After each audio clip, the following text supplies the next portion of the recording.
Juan, ako ngayon ay basbasan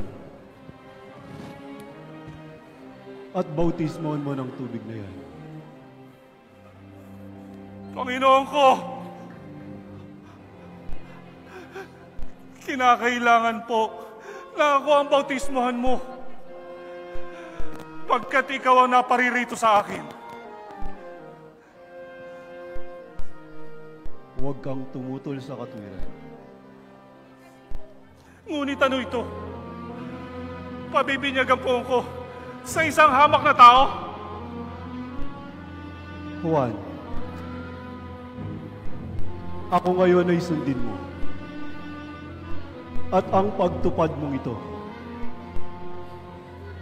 ay tutularan ng lahat ng tao na nabubuhay sa mundo.